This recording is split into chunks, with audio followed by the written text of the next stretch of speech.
Esta charla FEMS será sobre corresponsabilidad en las organizaciones. Para dialogar sobre este tema, Sebastián Fonseca, convocado. Él es especialista en género y masculinidades. Sebastián es psicólogo, docente y escritor. Escribió el libro La ilusión masculina, editado por la editorial Chirimbote en 2021. Es autor del libro, y durante los últimos 10 años Sebastián centró su actividad en género y masculinidades con la prevención de la violencia.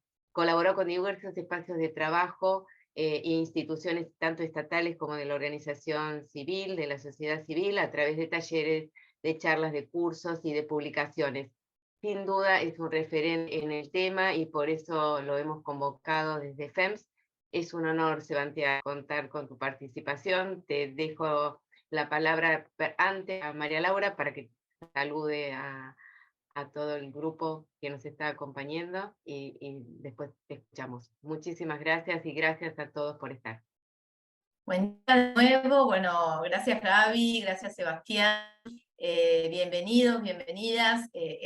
Como decía Gaby recién, un gusto enorme celebrar este encuentro, poder hablar de un tema que muchos y muchas de ustedes nos vienen pidiendo, que tiene que ver obviamente con la corresponsabilidad y con las nuevas masculinidades, así que estamos muy entusiasmadas con escuchar a Sebastián, con llevarnos ideas. Siempre desde estos espacios lo que decimos es que si bien es la alta dirección la que tiene que tener el compromiso para dejar el tema de igualdad de oportunidades, género, diversidad, lo podemos hacer de distintos lugares, ¿no? Todos y todas podemos intervenir dentro de la organización llevando ideas y tocando las puertas que cada uno y cada una sabe que se abren para llevar estas prácticas. Así que bueno, cito más preámbulo, celebrar la federalidad, que siempre también lo ponemos en valor, porque el tener esos encuentros vía Zoom nos permite que haya gente, como dicen acá, de Misiones, de Entre Ríos, y vimos todos los institutos de distintos lugares del país, y nuestro invitado también es federal porque nos va a estar contando su presentación desde Bariloche. Así que muchísimas gracias, y Seba, te dejo el micrófono. Te Bueno, escuchamos. muchísimas gracias Laura, muchísimas gracias Gabriela, y un agradecimiento especial para todas las personas que están conectadas. Para mí es un placer enorme poder participar de estos espacios de conversación. Soy un entusiasta de estas temáticas, y como entusiasta me llena de entusiasmo que cada vez se sume más gente, que cada vez se multipliquen más estos espacios. Y bueno, les pido disculpas, me despierta envidia que yo esté en Bariloche en este momento. Vivo acá hace unos 4 años. eh, y, y bueno, eh, la idea un poco de hoy es, primero, anticiparles, dejar en claro la conversación, que hoy, con esta charla de 50 minutos, es muy probable que no eliminemos la desigualdad de género, pero sí que aportemos un granito más a este cambio de perspectiva, ¿no? Porque no vamos a poder cambiar un paradigma de relaciones interpersonales si primero no veamos la manera en que vemos, en que lo analizamos, porque muchas veces ocurre que entendemos un fenómeno, que entendemos una situación, pero no damos ese pasito adicional que consiste en comprender cómo se reproduce esa situación, ese fenómeno, ¿no? Esta mirada, esta perspectiva que nos exige ese esfuerzo adicional para salirnos de nuestras creencias profundas, ¿no? Salir de esta mirada que nos ubica en un lugar de comodidad y de decir, sí, yo comprendo, entiendo que existe desigualdad, para dar ese pasito extra que implica no solo comprender que existe la desigualdad, sino tratar de ver cómo se produce y se reproduce y de en qué medida cada cual participa en esa reproducción, ¿no? Entonces, me interesaba hoy, charlando con María Laura, charlando con Gabriela, poder empezar, ya lo tienen al tema, pero poder empezar, voy a compartir la presentación por entusiasmo hablando y me olvido a veces avanzo hasta la mitad de la charla y me olvidé de compartir la presentación. Vamos a compartir la presentación.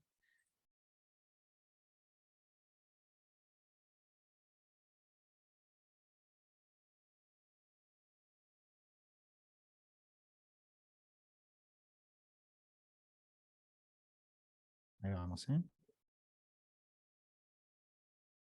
Bien.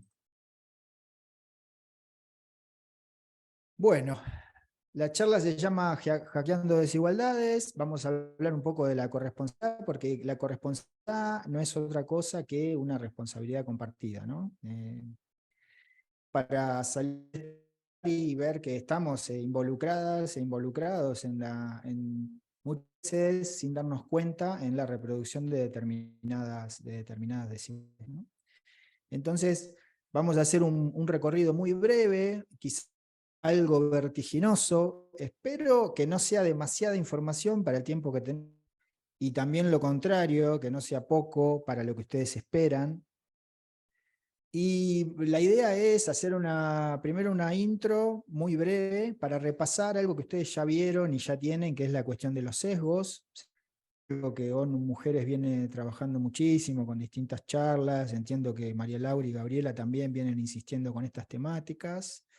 Para después pasar ahí al modo cultural tradicional, esto que está naturalizado, que ni siquiera lo vemos, que lo entendemos con natural y sin embargo es el resultado de nuestras ideas, de nuestras creencias. ¿Cuáles son las consecuencias de este modelo? ¿Sí? Porque las hay y son peores de las que muchas veces imaginamos.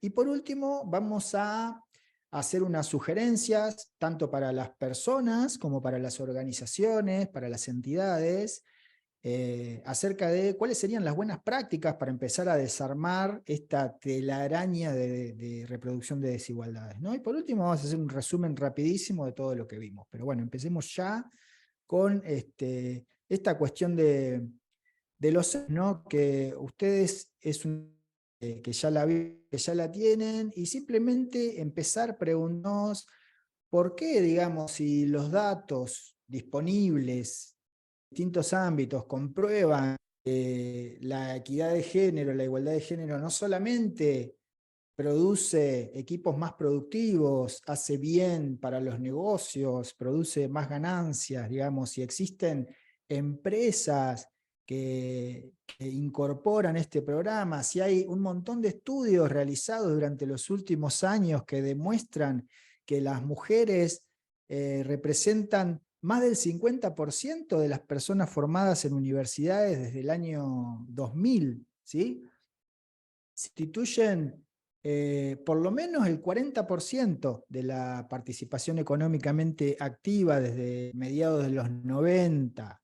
¿Por qué entonces, si reúnen todos estos atributos, las mujeres, por qué representan apenas el 14% de los altos mandos, el 11% de las juntas directivas, el 10% tiene que ver con parlamentos, gobiernos locales? Es decir, si vemos que hay, digamos, una alta calificación de las mujeres para competir, son altamente competitivas a la hora de enfrentarse con el mercado de trabajo, ¿por qué a medida que subimos en la escala decisional, vemos que abrumadoramente los cargos de toma de decisiones, los cargos más importantes, los cargos que terminan en definitiva condicionando y definiendo la calidad de vida de toda la población, ocupados mayoritariamente por varones, ¿no? Bueno, son ocupados mayoritariamente por varones porque, y es lo que vamos a intentar responder con esta actividad, ¿no? ¿Por qué? Porque vivimos en un modelo cultural que tiene determinadas características. Y también, bueno, esto es un estudio que se llama, es una encuesta del Foro Económico Mundial acerca del futuro del trabajo. Esto yo lo tomé de una charla de ONU Mujeres acerca de los sesgos, y me impresionó muchísimo este gráfico, porque fíjense que los distintos estudios lo que están marcando es que la mitad de las dificultades que las organizaciones, las empresas tienen para avanzar hacia la igualdad de género son los sesgos, las propias creencias de las personas, ¿sí? Que como ustedes ven, todas las personas tenemos sesgos, ¿no? No es que hay personas que tienen sesgos y después hay otras que se formaron y no tienen sesgos. No, todas las personas tenemos sesgos, y los sesgos, como ustedes bien saben, son atajos mentales, creencias profundas que no vamos a poder eliminar de nuestro registro mental. Pero sí, lo que debemos hacer con los sesgos es identificarlos, visibilizarlos, para que no interfieran tanto en nuestra toma de decisiones, ¿sí?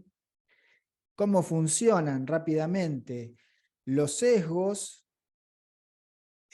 producen como un velo, como una capa que se superpone a lo que percibimos de eso que llamamos mundo real, ¿sí? Van a interferir en esa visión. Y la única manera que vamos a tener de minimizar esa interferencia es haciéndolos conscientes, ¿sí? Identificándolos, visibilizándolos. Por ejemplo, yo fui criado en una familia tradicional, está en contra de su voluntad, digamos, ¿no? Porque mamá y papá siempre quieren lo mejor para sus hijos, para sus hijas, y entienden que el mundo funciona de determinada manera. Y esos son los saberes que tenemos en el del sentido común, ¿sí? Entonces, educar de la mejor manera implica entonces tratar de guiar y conducir en función de lo que yo entiendo que es el funcionamiento del mundo, ¿sí? Y fui criado en esas coordenadas, y me costó bastante darme cuenta de algunas cosas que terminé de comprender cuando fui papá, que ahí fue como un portal hacia otra serie de interrogantes, hacia otra serie de preguntas. Pero lo que quiero decir con esto es que para romper con esta ilusión de que es natural y de que no podría ser de otra manera, hay que hacer un esfuerzo de él, que es este que estoy haciendo en este momento, ¿no? De entender y poder visualizar que si tenemos pensamientos machistas, tenemos que analizarlos, comprenderlos, para tratar de sortearlos, para a la hora de contratar a una persona o de tomar una decisión de determinada situación, no interfiera esa creencia funda en la decisión que tenemos que tomar, ¿sí? Bien. Ahora, como hablaba recién de alguna manera, ¿cómo incorporamos estos sesgos? ¿Cómo se alimentan estos sesgos? Bueno, socialmente, ¿no? Es de la socialización primaria, la socialización secundaria, las distintas instituciones que vamos atravesando durante nuestra biografía, durante nuestras vidas, ¿no? Nos van diciendo, por acá sí, por acá no, se hace de tal manera, esto se hace de tal otra, ¿no? Nacemos en un mundo que ya está interpretado, que ya está codificado, y nuestro esfuerzo va a ser tratar de entender esos códigos, tratar de entender cómo funciona este entorno en el que soy una persona recién llegada. Y entonces ese entorno en el que soy una persona recién llegada es lo que llamamos el modelo cultural tradicional, ¿no? Que funciona con esquemas que cada vez son menos rígidos, cada vez están crujiendo cada vez más, pero todavía nos falta muchísimo, ¿no? Estamos avanzando, se ha instalado la discusión, esto que estamos haciendo ahora es un inmenso avance, y es festejar, pero tampoco es para dormirse en los laureles, digamos, y quedarse tranquilas y que, bueno, si está el tema a la luz pública, entonces es necesario hacer nada más. No, al contrario, hay que justamente como está el tema a la luz pública, aprovechar para redoblar esfuerzos, ¿no? Entonces, esta conversación, esta charla, estaba pensada en principio y tiene ese espíritu como animarnos a probarnos otras gafas, ¿no? A lo que llamamos el enfoque de género, ¿sí? Que por si acaso les digo, esto me gusta afirmarlo, que puedo, no, el enfoque de género no es la visión femenina del mundo, no es lo que piensan las mujeres acerca del mundo, sino que es una mirada crítica sobre la realidad social, ¿no? Es una mirada crítica que además no se construye sobre una idea espontánea, sino que tiene un fundamento en datos, en series históricas, en indicadores, en comportamientos económicos, en cuestiones que tienen que ver con la salud pública, ¿sí? Cómo nos cuidamos la salud según nuestro género, con la formación, digamos, emocional, la formación en valores, los índices de desigualdad, de violencia. Todos los datos duros de la estadística se pueden leer y cotizar y comprender desde una perspectiva de género, ¿sí?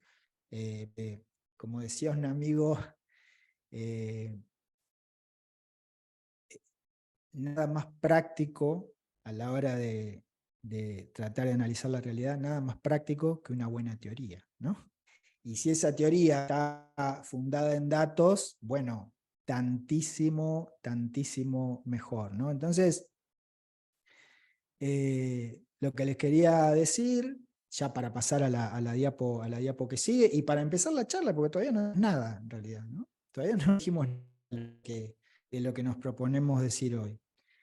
Que insistir con el señalamiento de que el enfoque de género es una mirada crítica sobre la realidad social que entiende no solo que existen desigualdades, más entiende que estas desigualdades son construidas y son sostenidas socialmente, ¿sí? Entonces, el enfoque de género es una mirada sociológica, crítica sobre la realidad. Y tiene que ver también aparte porque nos trae mucho, porque impacta directamente las ideas que sostenemos y elegimos, impactan directamente en nuestras emociones. Las ideas que adoptamos impactan en nuestras emociones. Y nuestras emociones tienen un impacto de la manera en que nos vinculamos con las demás personas. Entonces, démosle la relevancia que tiene a la mirada, ¿no? La mirada es fundamental. Y bueno, acá arrancamos, digamos, con algo bien básico, y esto lo vamos a ver muy rápido. Como ustedes saben, hay roles de género, ¿sí? Las personas al nacer se les asigna en un papel, en un formulario, se les asigna una identidad genérica, ¿sí? Una identidad genérica que lo hacen, digamos, por observación de genitalidad, se les asigna una identidad genérica. No me quiero extender con esto, porque tenemos un montón de cosas para ver, pero lo que sí me parece importante decirles acerca de esto, y acá para hacer una cita de autoridad, para traer las palabras de Bourdieu, digamos, de cómo los conceptos de lo cotidiano tienen una cobertura, si se quiere, una clasificación en femenino o masculino, ¿no? Lo femenino y lo masculino estructuran nuestra percepción cotidiana, ¿sí? Esto dicho así suena muy académico, pero en realidad podemos rápidamente a lo cotidiano, considerándolo como que son esquemas de pensamiento, ¿sí? Que operan mediante un mecanismo básico, universal, de la oposición binaria, ¿no? La necesidad de clasificar las cosas rápidamente, que es algo casi ancestral, podemos decir, esto de alto, bajo, bueno, malo, ¿no? Y este binario que domina nuestra percepción, la percepción del sentido común, de lo masculino y lo femenino, también se equipara con la cuestión de público-privado y con la cuestión de dominante-dominado, ¿no? Porque bueno, acá el autor analiza desde las relaciones de poder, ¿no? Y que también lo podemos ver en la realidad. Pero bueno, lo que quiero decir con esto, no me quiero poner academicista, la idea de esta charla es todo lo contrario, es que hay formas de actuar, de pensar, de sentir, de percibir la realidad, y acá es importante, como dice otro filósofo,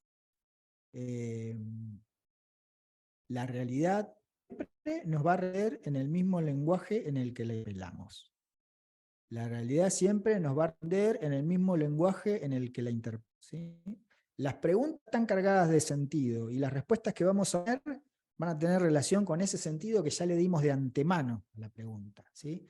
Entonces, va a haber actividades, formas de actuar, de pensar y de sentir que se asocian culturalmente a lo masculino y que se asocian culturalmente a lo femenino, ¿sí? Que va a haber variaciones según la cultura, la clase social, etcétera, etcétera, pero que se va a corresponder con este binarismo. Y que este binarismo es una cuestión cultural, es una construcción cultural que reproducimos socialmente, son ideas, ¿no? Y este binarismo va a consolidar estereotipos de género, los va a consolidar en tanto y en cuanto nosotros, nosotras, cada día llevamos adelante estas ideas, las reproducimos y las intercambiamos, ¿sí? Entonces, durante nuestro desarrollo como personas, vamos incorporando estas ideas, ¿sí? Entonces, vamos incorporando estas ideas de que los varones tenemos que ser intrépidos, valientes, las mujeres frágiles, retraídas, ¿no? Y se conforman modelos que son complementarios, ¿sí? Modelos que, digamos, todas las características que podemos pensar para las mujeres van a ser complementarias de todas las características que pensar para el ideal masculino, ¿sí? ¿Por qué? Porque el ideal masculino es el que domina en la jerarquía, en la estructura de relaciones sociales, la identidad de género dominante es lo masculino, la masculinidad, ¿sí? Entonces, ya me parece que estamos con el tiempo, ¿estamos bien con el tiempo? ¿Sí? Bien. Estamos bien y Entonces, aprovecho este huequito, sí, Sebastián, para sí, sí. contarte que Pablo acerca de una pregunta que es interesante, te la dejo para que la puedas contestar cuando Bueno. puedas, que tiene que ver sobre cómo trabajar sobre las personas que tienen más arraigados los sesgos en su entendimiento y nivel de actuación cotidiano por su propia mirada y educación. Y acá va el punto interesantísimo, sin entrar en condicionamientos o choques discursivos, que es un poco la problemática también en las organizaciones. Pero nada, te la quería trasladar para cuando puedas me echar algo. ¿Cómo se llamaba la persona que hizo la pregunta? Pablo. Pablo, buenísima tu pregunta, me encanta. Mirá, y en realidad te estás anticipando, vamos a ver dentro de un rato, y que es muy importante y viene bien adelantarlo, lo voy a decir muy, muy breve. No vamos a resolver la desigualdad de género culpando a los varones de todo. No lo vamos a lograr. Al contrario, vamos a tocar muchos más oídos tapados.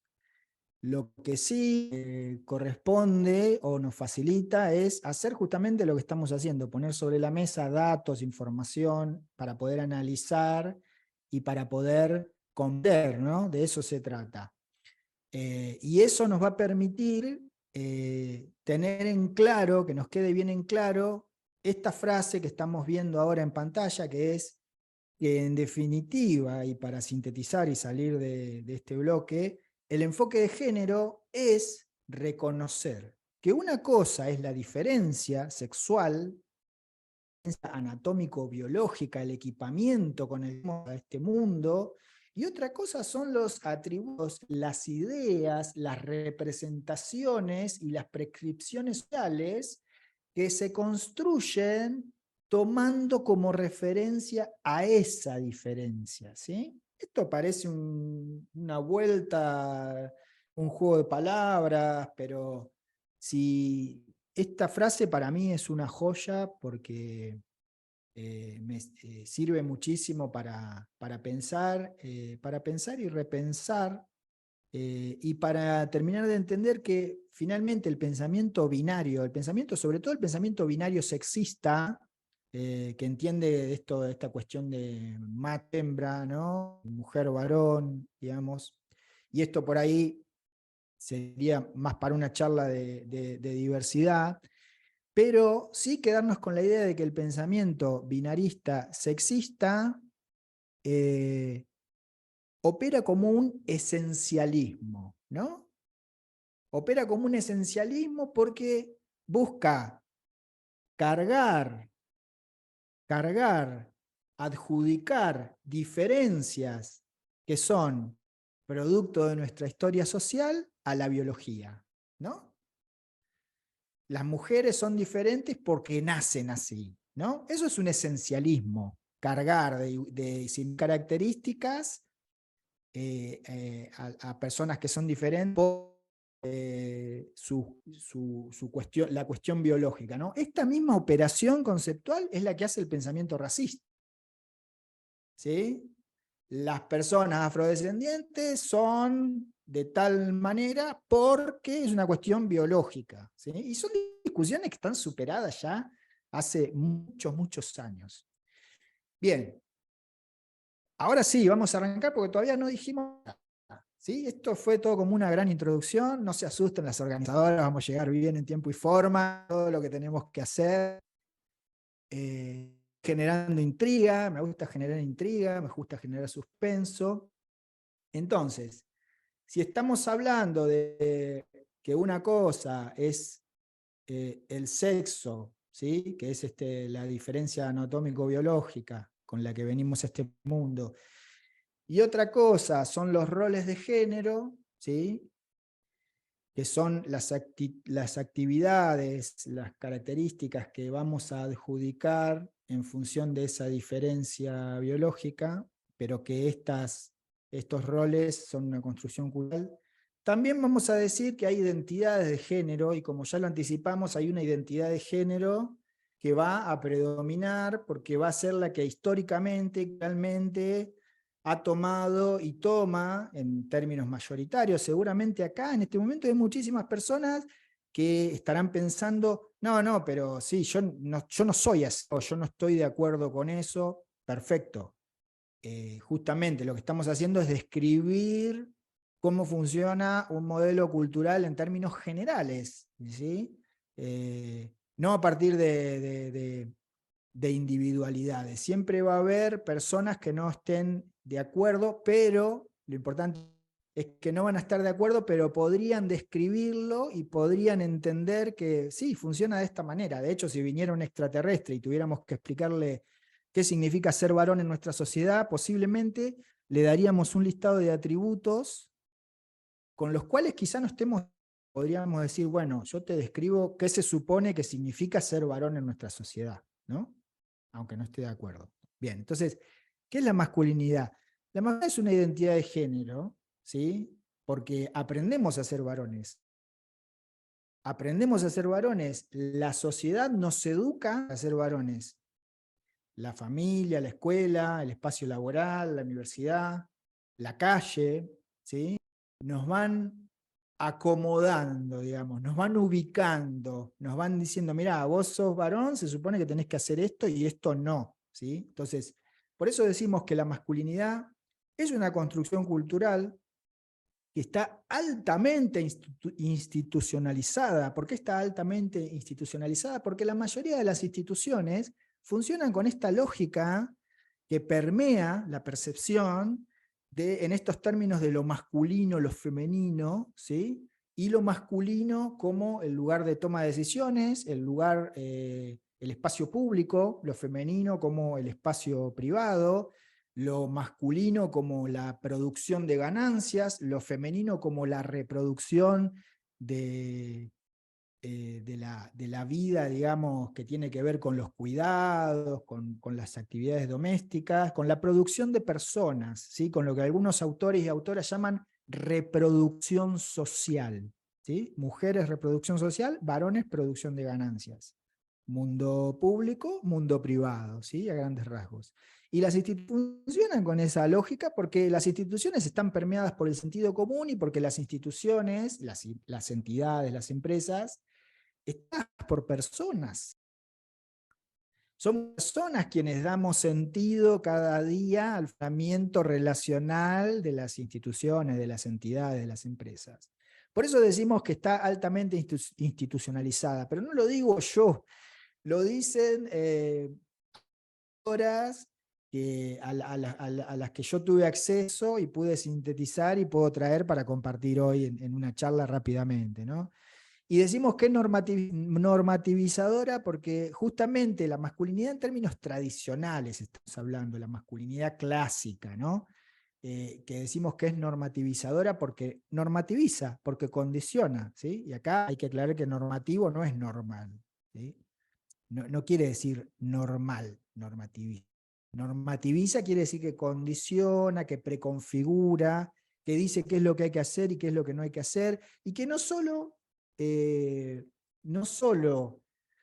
preconfigura cómo debe ser un varón, cómo debe pensar, cómo debe sentir, sino también prescribe cómo deben hacerlo las demás personas, ¿no?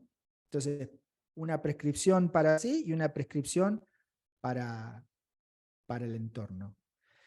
Y por esto mismo decimos que es un sistema de poder, ¿sí? Es un sistema, funciona como un dispositivo que todas las personas conocen, pero que es fácil de entender, pero difícil de explicar, como dice una canción, ¿no? Lo entendemos enseguida, sabemos cómo funciona, pero a la hora de explicarlo nos genera contradicciones. Bien, avancemos. Entonces, una idea fuerza, la masculinidad tradicional es la identidad privilegiada en un sistema de relaciones de poder. Avanzamos. Y esto, un sustento muy fuerte que tiene esta conformación, el sostenimiento de este modelo cultural, la conformación de esta identidad tradicional, lo tiene en la gestión de las emociones, ¿sí?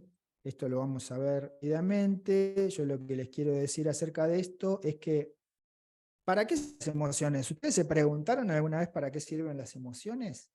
¿Por qué reprimimos o exageramos la manifestación de algunas emociones? ¿Por qué otras las sancionamos o tratamos? Estoy sintiendo algo que no quiero demostrar, ¿no? Entonces, bueno, quienes saben de la temática aseguran que las emociones son algo fugaz en realidad, que duran,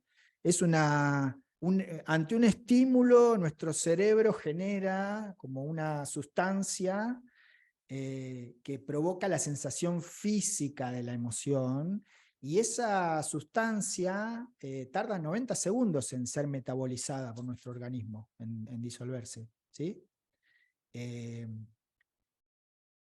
Por eso suele decir, cuando una persona está, digamos, sintiéndose con bronca, suele escucharse o suele decirse, bueno, andá y da una vuelta a la manzana, pensá otra cosa, ¿no?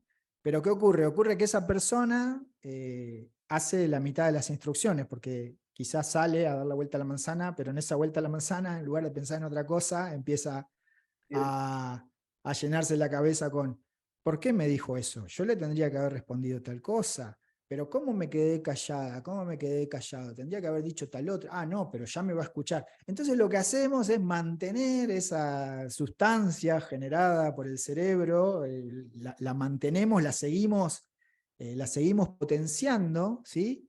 Y no que se metabolice, que se disuelva, ¿sí? Porque no estamos actuando de manera inmediata, de manera irreflexiva, de manera no mediada por la acción, ¿sí? Ahí nos estamos dejando de llevar por el sesgo, ¿sí? Nos estamos dejando de llevar por el sesgo.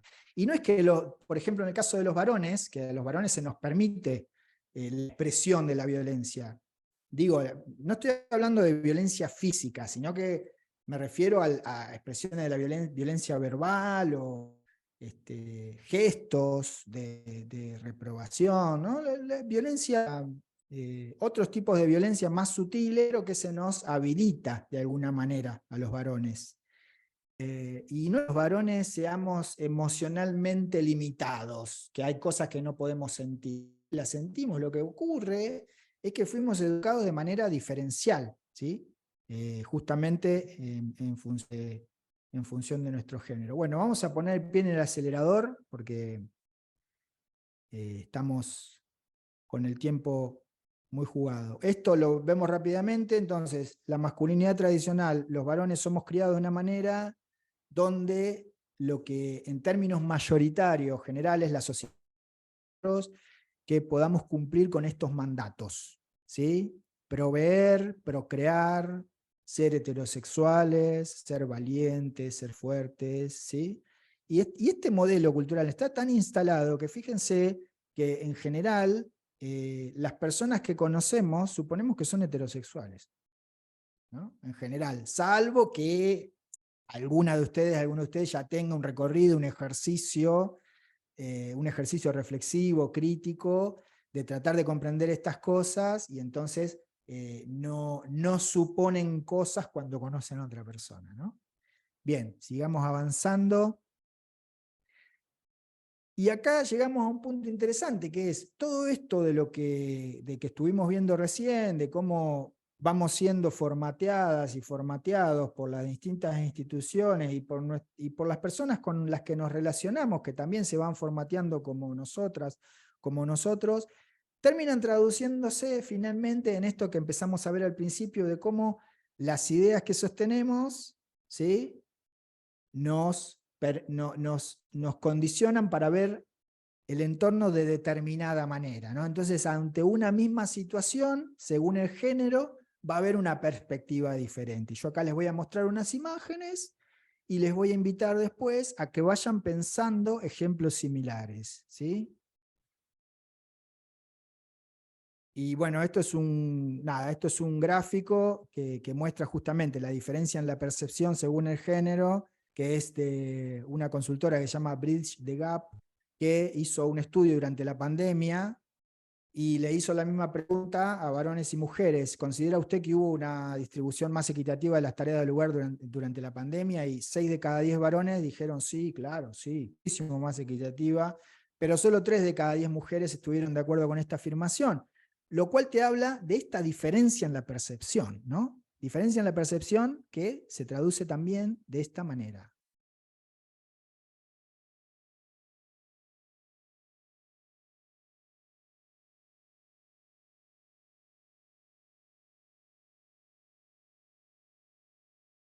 Vayan pensando ejemplos, si se les ocurre, ejemplos similares, ¿no? La diferencia en el comportamiento de una persona, según el género, le ponemos una etiqueta diferente, ¿no?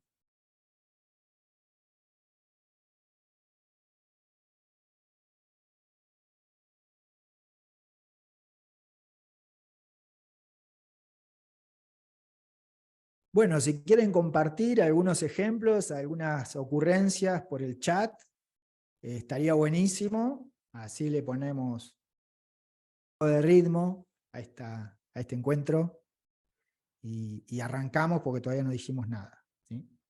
Bien. Tenemos tiempo, estamos bien.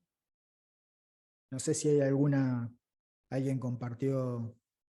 No, por ahora no. Y el tiempo ahí, Sebastián, estamos, arrancamos unos minutos tarde, pero estamos ahí medio justos. Ahí vamos. Pero bueno.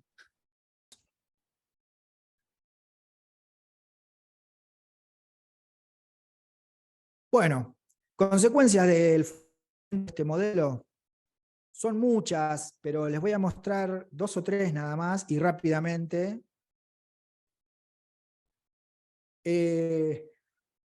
Cuestiones relacionadas con la salud, como ustedes saben, durante la peor ola del COVID, lo que quedó clarísimo fue que el virus no distinguió por género. Lo que sí distinguió por género fue la muerte, ¿sí? quienes peor la pasaron, quienes peor la pasamos, fuimos los varones. ¿Y por qué la pasamos peor? La pasamos peor por condiciones preexistentes.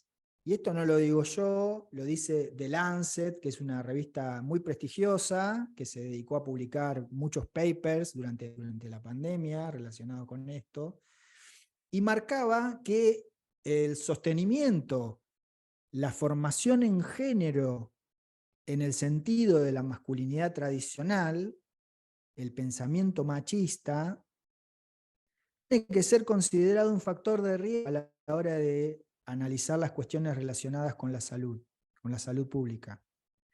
¿Por qué? Los varones la quedamos más por preexistentes. ¿Cuáles eran esas condiciones preexistentes? Todas relacionadas con la falta de una perspectiva de prevención de los varones respecto a la salud.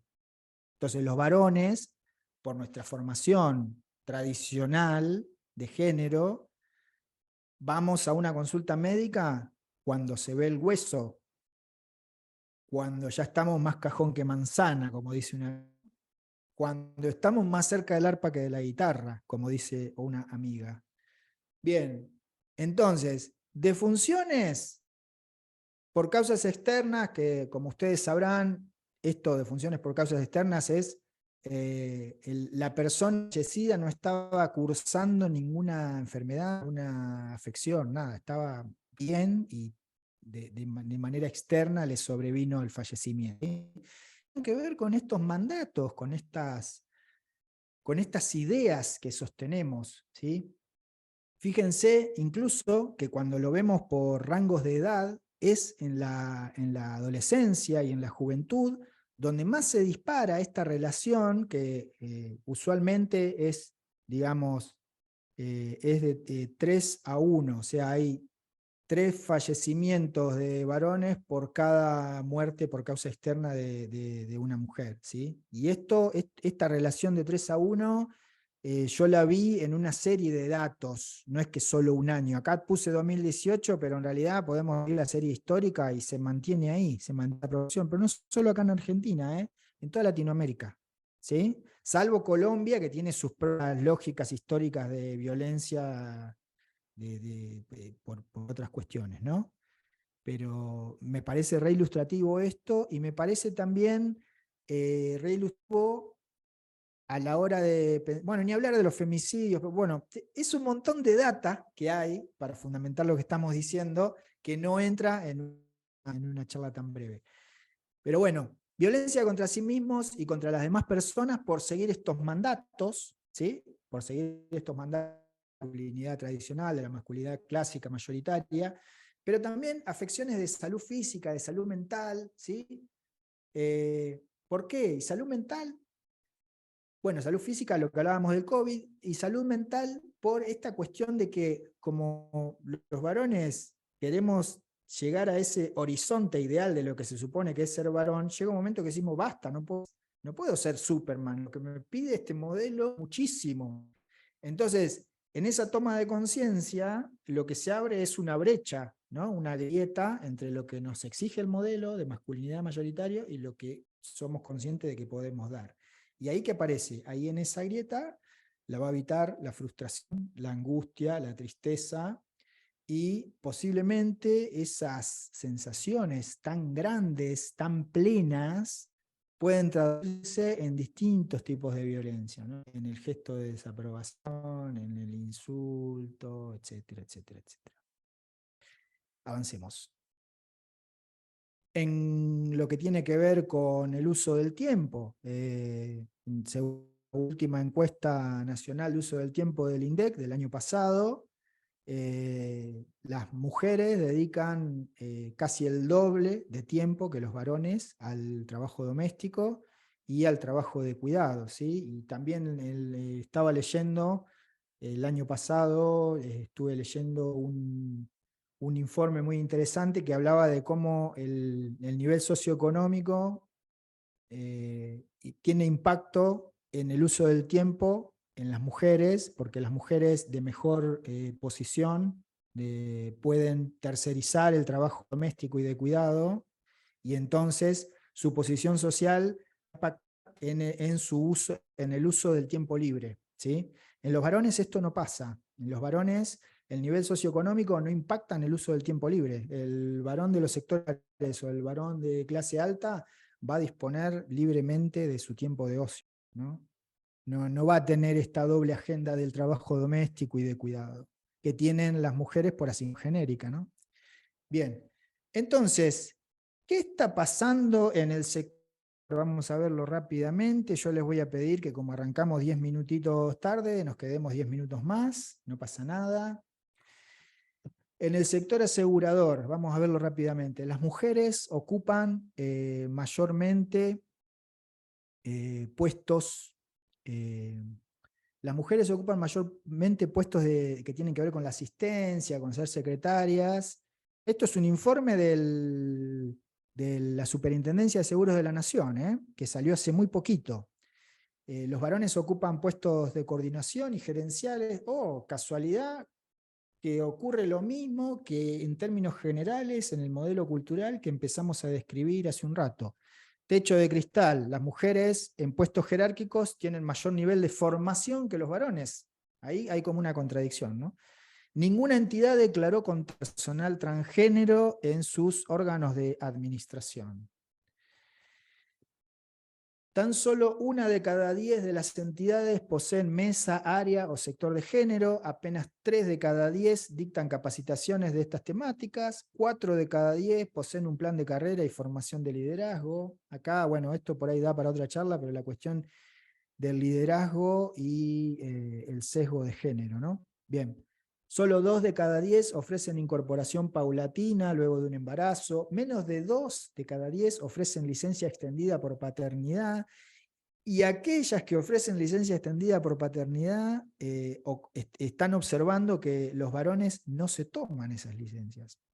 Apenas 3 de cada 10 poseen lactario y solo una entidad declaró tener un jardín maternal, ¿sí?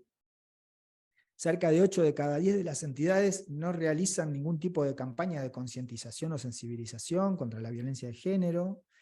7 de cada 10 no poseen protocolos en casos de violencia de género, abuso de poder. Solamente 3 de cada 10 ofrece algún tipo de licencia ante un caso de violencia de género.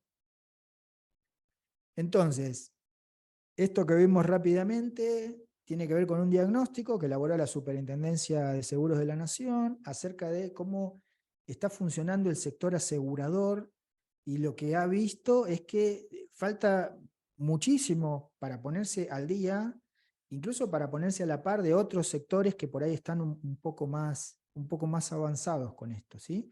Pero no desesperarse, porque hay un montón de cosas que se pueden hacer sin grandes gastos, sin incurrir a grandes gastos, y que tienen que ver con buenas prácticas para las personas y buenas prácticas para las entidades, para las asociaciones, ¿sí? Para no quedarnos en esto de tenemos el diagnóstico y le pedimos solamente a las personas que lo hagan, ¿no? Que cambien, ¿no? Las entidades también está bueno que ofrezcan herramientas para acompañar ese cambio cultural que necesitamos, ¿no? Entonces, por el lado de las personas, reconocer que tenemos sesgos y no los vamos a eliminar, sino que lo que tenemos que hacer es poder visarlos para reconocer nuestros propios prejuicios y que eso no interfiera en nuestras decisiones. Tratar de tomar decisiones siempre en grupo, y en lugar de tratar de que mi decisión o mi idea gane la discusión en el grupo, sino escuchar, hacer una apertura mental y considerar también que está demostrado que los grupos más productivos son los grupos más diversos. Somos un grupo de personas similares, siempre lo mismo van a hacer, siempre van a producir los mismos resultados. Entonces, estar con otras personas es la mejor manera, además, para poner en jaque y en juicio nuestras creencias profundas, ¿no? Y capacitarnos en permanente, participar de todas las actividades que nos ofrezcan que tengan que ver con estas temáticas. Y por el lado de las entidades, hay, digamos, esto no lo armé yo, esto es un programa que se llama el Programa Nacional Igualar, que armó como un decálogo, lo armó en alianza con mujeres y con la OIT y con la Unión Europea, ¿sí? acerca de cómo podemos avanzar desde las entidades, desde cuestiones organizacionales, hacia generar espacios más equitativos, más igualitarios, ¿sí? Entonces, por un lado, el compromiso organizacional, ¿sí? La revisión de las prácticas, de los comportamientos, de los reglamentos, las políticas laborales, hacerse preguntas si la organización está promoviendo la igualdad de trato, la no discriminación en la cultura organizacional, cómo están haciendo eso, ¿sí? También cuestión que tiene que ver con... Uy, me fui para el otro lado, perdón. La sensibilización, la capacitación, generar actividades, generar espacios, el tema de la inclusión laboral, ¿sí? En qué medida se está considerando, en qué medida se están promoviendo reclutamiento sin sesgos, sin estereotipos, de la participación laboral, ofrecer a las personas oportunidades similares, propiciar ascensos en función de las capacidades, ¿sí? Y no de su género. Esto suena muy básico, pero es lo que debería hacerse en función de lo que está ocurriendo, ¿no? Entonces, hacerse algunas preguntas, qué tipo de datos se están manejando, cómo están los datos la entidad, ¿no? Los desagrega por género, está pensando en implementar alguna política para desarticular la tradicional división sexual del trabajo, esta lógica de buscamos una mujer para secretaria, ¿no? Ya en la misma búsqueda están definiendo el género de la persona, ¿no? La Sebastián, no quiero participación... Sí, interrumpirte, pero te sí, interrumpo, sí, porque se nos acaba el tiempo, ok. mucha gente ya nos está diciendo esto en chat. Bueno, está bien. Yo como empezamos y 10, pero Sí, bueno, sí, sí. ahí esta es la última diapo, igual. Dale. Esta es la última diapo. Bueno, de todas maneras, después les va a llegar un regalo que les va a dar, les va a mandar las compañeras de FEMS, les van a mandar un ebook gratuito donde está todo esto, que estamos viendo y más, ¿sí? Así que si vemos esta última parte, la vemos rápido, bueno, después la van a tener ahí en un PDF al alcance de la mano. Gestión del trabajo, cuidado, licencias, ¿no? Esto que estábamos hablando de las licencias, la comunicación, implementar comunicación con perspectiva de género y diversidad, generar espacios inclusivos de intercambio, ¿sí? Prevención de las violencias por motivo de género, implementar protocolos, implementar políticas y crear o formalizar género que estén atentas a estas cuestiones, que las lleven adelante, ¿sí? Bien, el resumen, esto es todo lo que vimos. Por cuestiones de tiempo no lo voy a nombrar, simplemente para que no sé si después les va a llegar el PowerPoint. Y bueno, esto fue todo. Perdón, quizá pensé que el tiempo no iba a pasar tan rápido, pero pasó rapidísimo. Tenía Tremendo, mucha porque era data muy para pasar. interesante. Muchísimas gracias, Sebastián. La verdad, un gusto escucharte. Muchas gracias. Bueno, Ahora Acá, saludo, antes saludo. de, Dale. antes de cerrar, Gaby, nada, decirte que Sebastián, que hubo mucho intercambio acá en el chat y bueno, y eso es valorable. Este espacio de reflexión hace que todos nos vayamos y todas nos vayamos pensando. Gaby, sí, te dejo a vos. No, todo era solo agradecerle a Sebastián y saludarlos a todos y a todas, la verdad.